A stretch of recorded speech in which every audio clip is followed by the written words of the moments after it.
calling all my footy fans from all around the globe. Straight out of NYC, this is The Line Breaker. Hey, what's up? Welcome to The Line Breaker. My name is Pano. I'm Demetri, aka Juicy. And we're here for a little bit of a casual footy talk, if you will.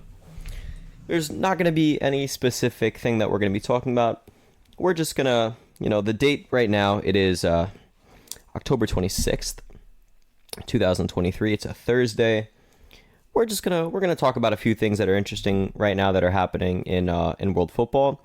And we're going to preview a few, interesting games that are going to be going on this weekend. How do you want to start with this one, Demetri? I mean, I think we should start with I think we could go in order. I mean, there's not many games on tomorrow, but one game that I like to highlight, it's Friday, I know, but one game that I like to highlight, which is kind of important, kind of surprising too for this team so far this year, we have Crystal Palace hosting Tottenham. Tottenham first place in the Premier League, and tomorrow we're going to see more of the same. Tottenham dominating, playing good footy, getting another victory, and staying atop the Premier League table over the weekend. It's also a London derby, by the way, so definitely an important game. And Crystal Palace had a decent season so far. Crystal Palace, they're middle of the table, but just wanted to just give you a little trivia.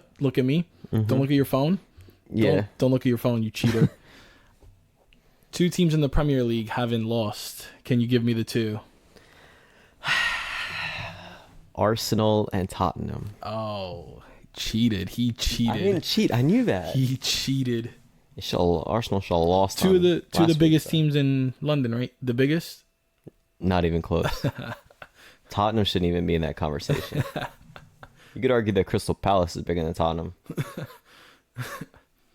I mean, it's kind of true. You could argue that Arsenal is definitely bigger than Tottenham.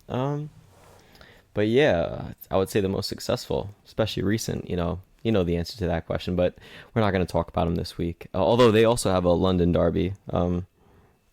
Chelsea have a London derby against Brentford. That'll be interesting as well. Chelsea have not beaten Brentford yet in the Premier League. Oh, they've beaten them once. They beat them once. And even then, to quote Ben Chilwell, he said that it felt like they were in the depths of hell during that game. That's a quote from Ben Chilwell. It felt like they were in hell. So they scraped through. That was a win away. That was at Brentford Stadium. Yeah, so Chelsea have not been successful against Brentford. I'm not even going to give you a score prediction. You never know with those guys. But I could see Tottenham beating Crystal Palace for sure. London derby. But you would think Tottenham's got to slip up somewhere, right? Yeah, but this week isn't the week, in my opinion. They've been playing too well. I think it's going to have to come from one of those bigger clubs to slow them down. I think Crystal Palace will give them trouble. I don't see any hiccups from smaller clubs in their campaign so far. I think they're just playing great footy. I'll tell you what. This is going to be the game. I think Tottenham's going to slip up tomorrow. Oh. I think they will. Whether it's a tie or a loss, then they're going to slip up. They can't keep going. They cannot keep going. So I'm going to go. But this isn't really, us doing predictions. I'm not giving a rhyme or reason as to why. I just think Crystal Palace, I think, London derby, they'll be up for it. And Tottenham can't keep winning. Just like what I said about Arsenal last year. They can't keep winning. It's got to stop eventually. So that's what I'm going to go for. But I'm actually surprised you started with that because we were talking a little bit before the recording. And I know we were highlighting a few things. We were not highlighting London derbies at all for this weekend. Although I appreciate the fact that you mentioned the first game of the weekend on Friday, just Tottenham Crystal Palace. We got a few big games going on, but I guess we'll keep it Premier League centric, right? We got the Manchester derby on Sunday. Yes. I mean, what do you think about that? Because this is a huge game. It is a huge game. And Manchester United is home. They also typically do very well against Manchester City. They do. They do play well. I think they always play up for the challenge. They're always up for it. Hoyland has been, feeling himself. He's been playing great. I could see them stealing a result. It wouldn't be the most surprising thing. Again, I think De Bruyne is out for City, which is crucial. And I can see the Red Devils getting a result in this game. But hey, they got a lot of injuries too, though. They do. Malacia, Shaw, Martinez. Casemiro seems like he's day-to-day. Wan-Bissaka. So, yeah, I mean, they have a lot of injuries as well. They also, as we mentioned in our other episode before this, they definitely got away with it in the Champions League. They should not have won that game, but I digress. I think it's going to be business as usual for Man City, though. I think it's going to be a close game. I think it's going to be cagey. But I'm going to go with a 2-1 win for Man City. Okay. Yep. Okay. 2-1 win. I don't think there's going to be a clean sheet. 'Cause I think our boy Hoyland is going to get a goal. The Walmart brand Holland. You think Onana's going to concede? Hell yeah. After his big Champions League performance middle of the week? Well, you think that's going to spur Onana on to be a beast for the rest of the season? No. Okay, just checking. Yeah, I'm still gonna go with a Man City win though. They should win, even if it's at Old Trafford. So yeah, I mean, even without De Bruyne, bro, come on, Julian Alvarez is gonna be balling out. Yes, Akanji is suspended, so there is that to worry about. But like, still, look, this Man City team is still really good. I feel like people underrate Man City just because of how good they are, because they're so used to them that people underrate them. That's my opinion. This is still a very good team. Erling Haaland is gonna score. He's inevitable. So even with the Walmart brand Haaland, I don't think that Manchester United has enough. So there's that, but there is, you could argue, the biggest game of the weekend, although obviously it's lost some luster in recent years with the exits of, two of the greatest players ever. There is an El Clasico this weekend. There is, right? There is an El Clasico. On Saturday. Barca is home, not at the Camp Nou because it's under renovations, but Barca is home. A lot of injuries. A lot of people will be missing that game. How about you tell me who? Just a quick run through. We got on Barca side, De Jong. Felix has a knock. Gunde out. Bedri's doubtful. Rafinha has a hamstring injury. Lewa an ankle injury. And Sergio Roberto a calf injury. And then Madrid has Militao out and Courtois out. Can you trust Madrid with Kepa in net? There will be no clean sheet, in my opinion, For either team. For either team, and it would just be devastating to have a Bellingham late goal tap in, and then he throws his hands up like he's the Messiah. It sounds like you think it's gonna happen though. Yeah, I wouldn't. It's not the craziest prediction. Now, is Lewandowski a big miss for this game? I think he is. They need that striker up top with the experience to play off of. But something to, I guess, a positive to look forward to is a lot of these young players that Barca has been playing in recent games that they'll probably see the field.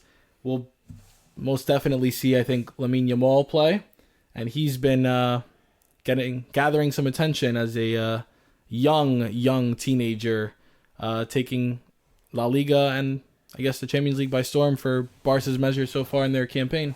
Is he still 16? I believe so. I can confirm that for you. 16 years old, starting in La Liga. And did he play in the Champions League or no? Yeah, he's been getting minutes. That's crazy. That's if he's 16, so what, that makes him a 2007? He's got to be a 2007. That's crazy. I coach kids who are 2007. He's 16, yes. He's a 2007? Let me check that. He is July 13th, 2007. Oh my gosh. I coach kids who are 2007. That's crazy.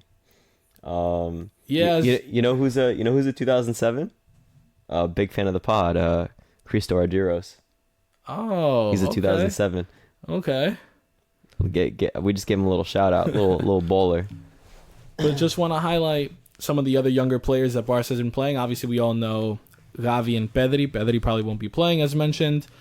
Fermin Lopez scored in the Champions League middle of the week, 20 years old. And then last match fixture in La Liga, another youngster for Barca.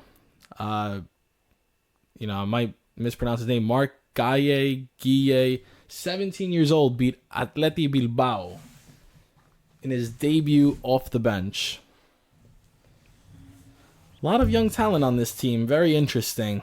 Give me a prediction. We're going to go with a draw. A 2-2 draw. I knew he was beating around the bush. He was talking way too much. I knew. You really think it's going to be a 2-2 draw? Yeah, something inside of me is telling me a 2-2 draw. It's Barca's up late and then Bellingham's 92nd minutes happen. I could see that. Yeah, I could see that. Now, if he scores like a 92nd minute winner, do you think he slides and does the Messiah celebration? No. You think he still does the standing up one? Yeah, I think so. I don't have too many horses in this race, but there's a lot of injuries for Barcelona. Not too many for Real Madrid. And this guy Bellingham, he can play. I can't argue with that. I think that Real Madrid is going to scrape away with a late winner. Maybe it won't be the 90th minute, but it'll be in the 80th minute range. I think they'll win 2-1. I think this looks going to be a cagey affair like the Manchester Derby. So those are some of the big fixtures of the week. Do you have any other fixtures to highlight? We do have an Ike Bauk derby. That's on Monday. Big Greek soccer fans, big Greek football fans. Speaking of Ajax, although Ajax did lose, there is a team in their group who lost again in the Europa League, and that's Ajax of Amsterdam of the Dutch Eredivisie.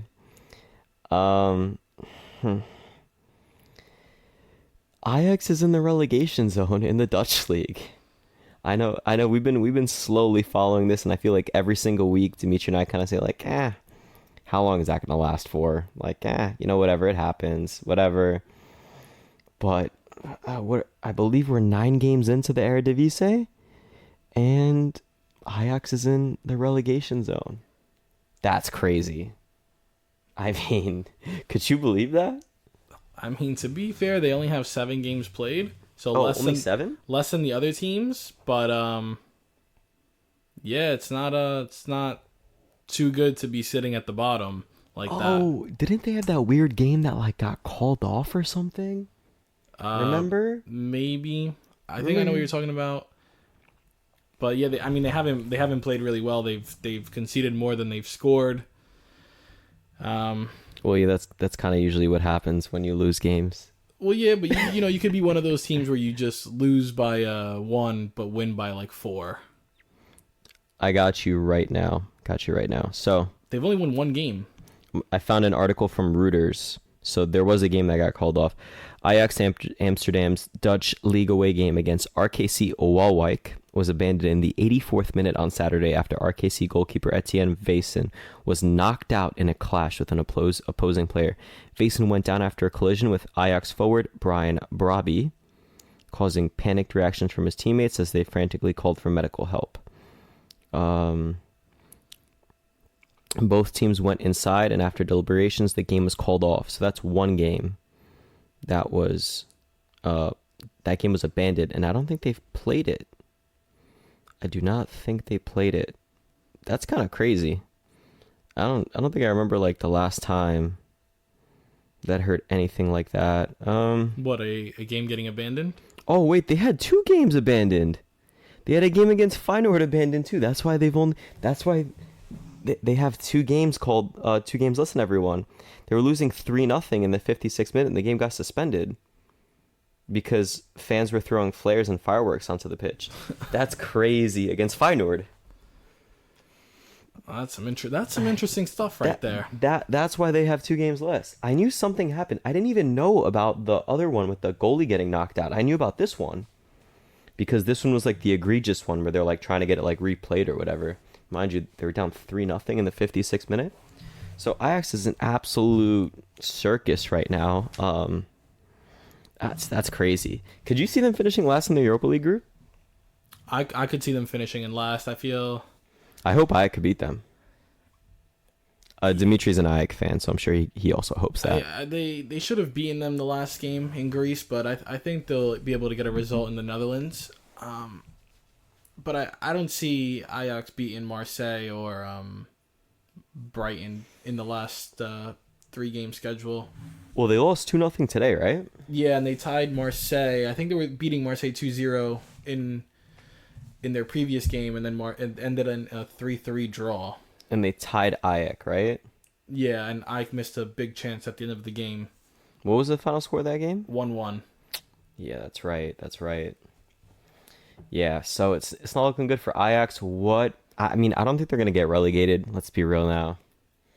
I don't think they're going to get relegated, but it's still pretty crazy that we're talking about Ajax, such a historic team, a team that's won Champions Leagues. Obviously, the home of total football, Johan Cruyff. You've heard all this kind of stuff before. The poster children for developing young talent. I mean, they made a crazy Champions League run not too long ago. It's really not too long ago now. 2018, correct? Yeah, so it's kind of crazy to say you went from the Champions League to getting relegated in a not so strong league compared to other big top 5 leagues. So yeah, I mean, look, you'll have to watch this space and take a couple extra looks at the Dutch Eredivisie, but right now, Ajax Amsterdam is in the relegation zone. To be exact, what place are they in? 17th, I think, out of 18. 17th out of 18. That's crazy. Yep, they are 17th out of 18. And that's automatic relegation. 16th, which is third to last, goes into a playoff, I believe. Yeah. That's like German Bundesliga style, where there's like a playoff for the relegation teams. Wow. That's crazy. Well, there's that. But speaking of disaster, and also of Pano being right, you know what I'm going to talk about now. No. I'm going to read a report right now. Listen. Oh, here we go. I said I wasn't a fan of him before. That's all I'm saying. I said I wasn't a fan of him before. Although credit to him, he's actually played decently well so far this season. Not exceptionally well, but he just didn't play his cards right. Let's just say he gambled on the wrong things. If I would say that Newcastle going after Sandro Tonali was a bit of a gamble. If you catch my drift. But Sandro Tonali. And I'm going to read this, although, look, it's been reported by a bunch of people, but, I'm going to read it from the man himself, Fabrizio Romano, on Twitter today. It was today, right? It was today. Reports breaking. Sandro Tonali has been banned for 10 months due to gambling addiction scandal, plus also 8 months of participation in gambling rehab plan. Tonali, suspended for 10 months from football activities, will be back August 2024. His season with Newcastle is over, and even more important, no Euro 2024 in Germany for Tonali. What a deal this has turned out for Newcastle. You buy the guy for big money.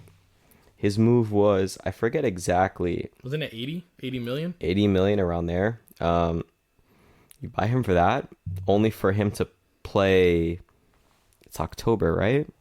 So it's been 2 months. He's played, maybe you could argue 2.5 months, although it's probably been more like 2 months. For him to play like 2.5 months, now he can't play for 10 months. He can't play till the start of next season.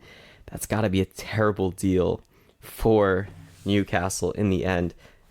I mean, how do these guys keep getting in trouble? 70 million euros, by the way. 70 million euros was the deal. How do these guys keep getting in trouble for gambling? Who are these guys? It was a couple other people, correct? Oh, the players he got involved? Yes. I don't really know. You're saying you don't really know to what? I don't get how you can resort to betting when you're at that level, at that stage. It's just I think it's a very poor decision to make. Now, let's be clear, he wasn't the only one involved in this, but obviously he's the highest profile, right? Like he's the highest profile one, just because of his transfer fee, let's be real. I think other players are making him out to be a scapegoat too, to kind of save their skin as well. Yeah, I mean, look, the other people who are facing a ban are Nicolo Zaniolo of Aston Villa. That's going to be interesting. And Nicolo Fagioli of Juventus, who's actually also, he had a breakthrough season last year and he's been playing more this year. It is, I believe, Fagioli has already been banned for 7 months. So, it is not looking good right now for Tonali. That's betting. Why are you are making millions. I can go right now and get an estimate for how much this guy is making at Newcastle. But okay, he didn't do this at Newcastle, right? Let's sit here and let's say, okay, he was making at Milan. You're telling me that he wasn't making that much money at Milan? There's absolutely no way that he was on even if he's on peanuts, come on. People in Italy don't make that much money. It's like in Greece. Just like in Greece, like the average person does not make that much money. These people make crazy amounts of money, and I'm pretty sure that they get tax benefits in Italy as well. Well, maybe not the Italian players, but definitely the foreign players. But still, I'm sure they figure out creative ways of getting, out of their taxes and stuff. Why are these guys betting on themselves, on games? It's crazy to me. You have guys in the Premier League like Ivan Toney, another guy. Who he does not seem sympathetic about it, by the way. I've seen some interviews. He does not care. He comes off as like not being very sympathetic about it.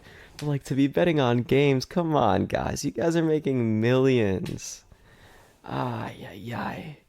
But I think, to me, what I'm curious about is this is my main thing with this thing, right? One, I think it's hilarious because it's Tonali, and I'm like Tonali's biggest hater, just because I don't like any players going to the Premier League from Serie A. But do you think Milan knew when they sold him to Newcastle? I wouldn't be surprised if they knew. They were just getting some business done with a little backstory that they knew of. Here's what I'm wondering. Do you think that realistically, like, Newcastle could take legal action against AC Milan for this? Like, if they could prove that they knew, if there's a way. I could see it getting dragged out. I don't know if you know this off the top of your head, though. Do you know when these rumors started of he was involved in betting? Recently, I want to say within the last month. Okay, because do you think that maybe these rumors came about, maybe fabricated, maybe true, but they came about because they're in the same Champions League group? It's possible. It's definitely possible. Especially after, like, they're going to play each other, right? Or did they play each other already? They did play. Oh, that was when Milan after the was first dominating game. them. Yes, that's what it is. I wouldn't be surprised. I would not be surprised. And this betting stuff happened last season. Or no, obviously it happened last season. So you're telling me that these guys didn't get a single hint of maybe the Italian Football Federation had already opened an investigation? Because here's the thing, right? Just like with what's it called? What's his face? Paqueta. that those betting stuff got flagged way, way, way back, but they did an investigation. They kept it under wraps. Same thing with Ivan Toney. The investigation, I think, was happening for a while, and then rumors came out like, oh, a Premier League star striker has been allegedly found like guilty of betting or something like that. Like the investigations happen way, way, way low key from beforehand. So I'm thinking, how far back did they open up this investigation? And if they did, like, it's been 2 months, right? We just said it's been 2 months. So if this investigation has been going on for longer than that, that means that Newcastle or AC Milan knew when they were selling him. That's crazy. Yeah, I could see it being true though, because there's like a few other players involved in this betting scandal. You can see what being true. That they were actually betting, Tonali and Co. No, I think no, it's been proven that they were betting. But it wouldn't be the most surprising thing if AC Milan or someone from AC Milan put out the rumor story because of some head-to-head issues in the Champions League or some relationship not going as well.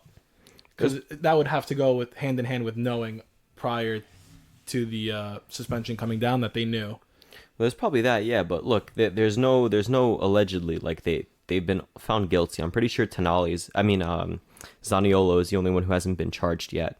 But Foggioli on Juve has already been charged, 7 months ban.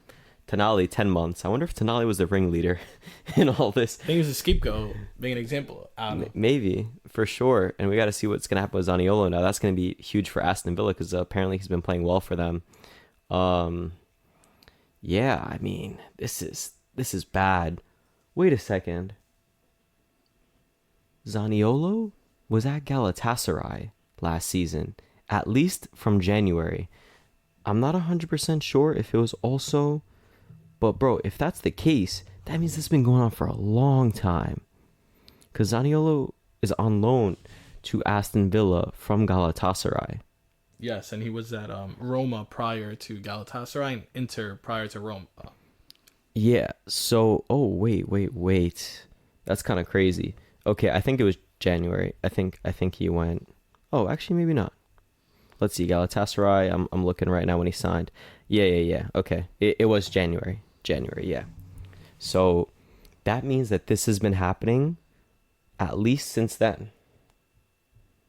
Right? Unless they're just boys and they were like doing it like over WhatsApp. Like, I don't really know. But I mean, that's a long time to be. I don't know. It's not looking too good, but I would not be surprised if AC Milan totally just screwed over Newcastle, knew about this and just sold him right away for 70 million. What a deal. These Italian guys, man, they know the art of the deal. Wow. So that's a huge story developing, you know, a little shady, I would say, from AC Milan if all this is true, but I figure since we're here, this is casual footy talk, and we did just talk about shady deals, shady ownership. I want to talk to you about a little story, actually. Last week, I watched on Netflix, a French show. It was in French. It was like a short show, like a mini series. And it was called Class Act. And it was about the adult life of Bernard Tapie. You ever heard of this guy before, I spoke to him about you? I did not. So Bernard Tapie was a French businessman who was worth millions and millions and millions by the time he died in 2021. He died pretty recently. But in the show, basically, he makes his millions by being a very good businessman and a very good manager, in that he's able to take struggling companies, organize them, make them profitable, and then flip them. And that's how he made his money. Now, he was always into football. And what I learned in the show, I didn't know anything about this beforehand. What I learned in the show is that eventually in 1986, he becomes the president of Olympique de Marseille. We know Marseille. Yes, we do. We know Marseille very well. Really cool story. This guy was in charge of one of the most, you can argue it is the most, because just it's modern era, the most successful time period in Marseille's modern history. And by modern history, I mean like when people started taking soccer seriously, which is like basically in the 80s, once soccer like actually started becoming like a real sport that you could make money off of and have a full-time career out of. Anything before that, I know it sounds a little controversial, but I think, before then there were people who were actually farmers playing soccer. So in their modern history, this guy was the president of Marseille from 1986 to 1994. Now, you're going to absolutely lose your mind when you hear what this guy did with Marseille. It's actually ridiculous. As a president with Marseille, he won the French Ligue 1, 2, 3, 4 times, and really he won it 5 times, but I'm going to give you a story as to why he only has 4. He was also runner-up in that league twice.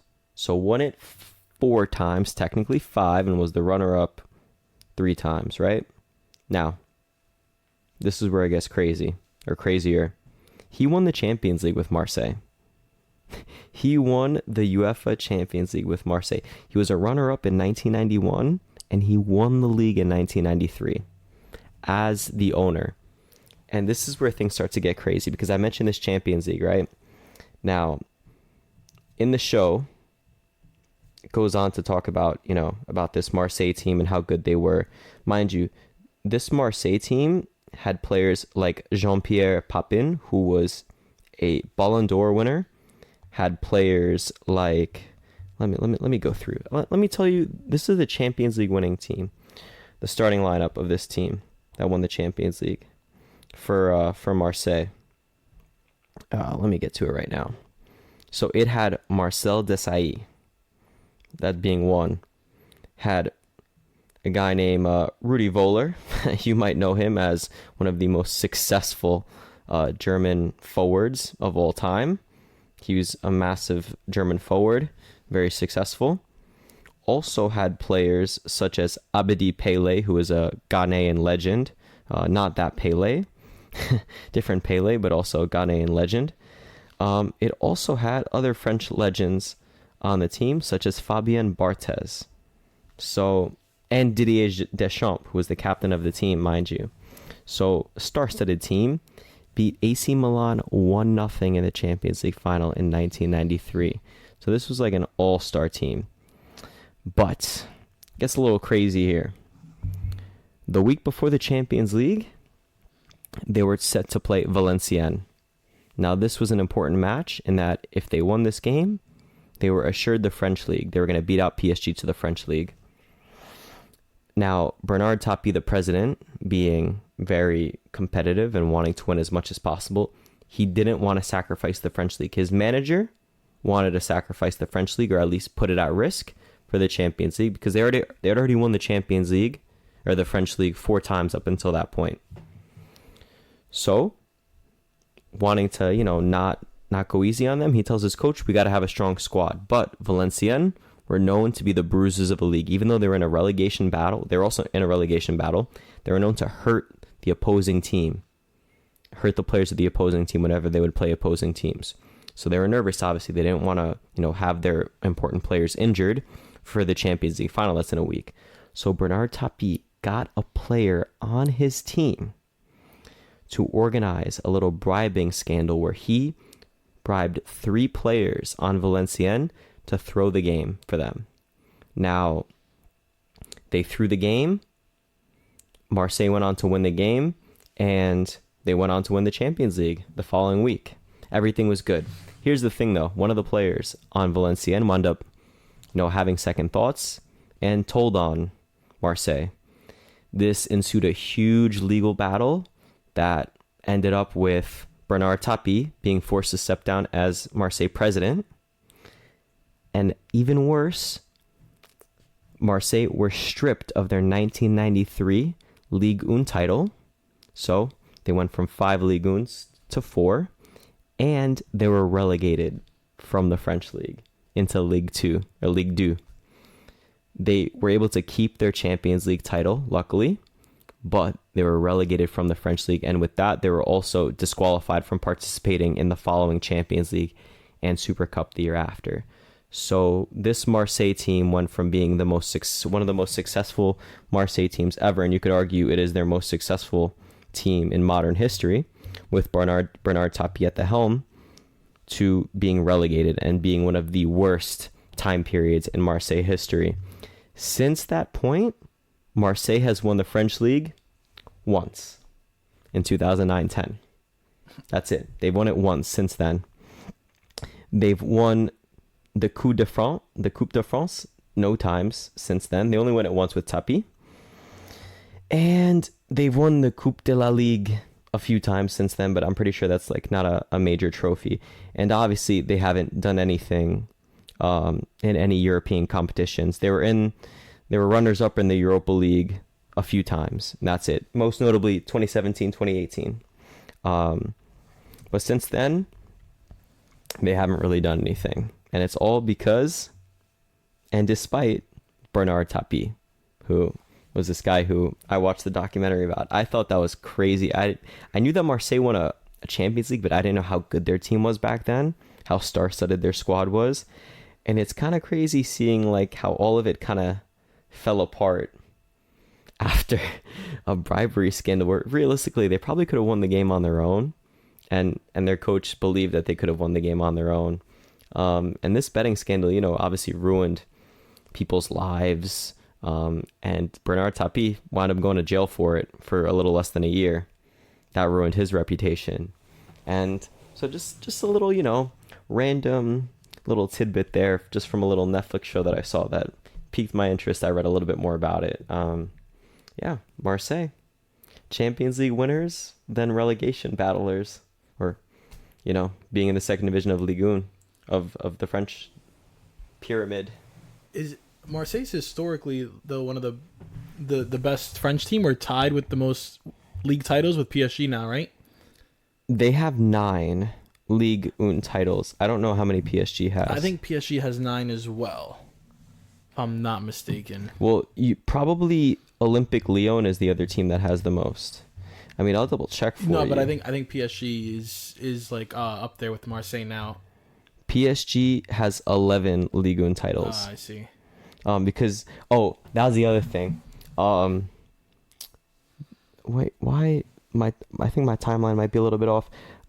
They were given the Ligue 1 title, or they won the Ligue 1 title in 93-94. Interesting. I'm trying to figure out league table. I see. Okay. That's what happened. Okay, I see.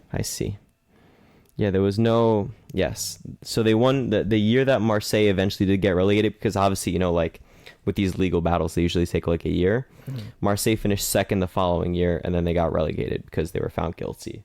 So yeah. So yeah. PSG has 11. I'm curious to see what Olympique Lyon has. Olympique Lyon. Are you looking this up? I am not currently looking this up. Of course you're not. You're useless. Olympique Lyon. Let's see how many. Of course we're doing this completely off the cuff, just figuring stuff out. Honors. They have 7.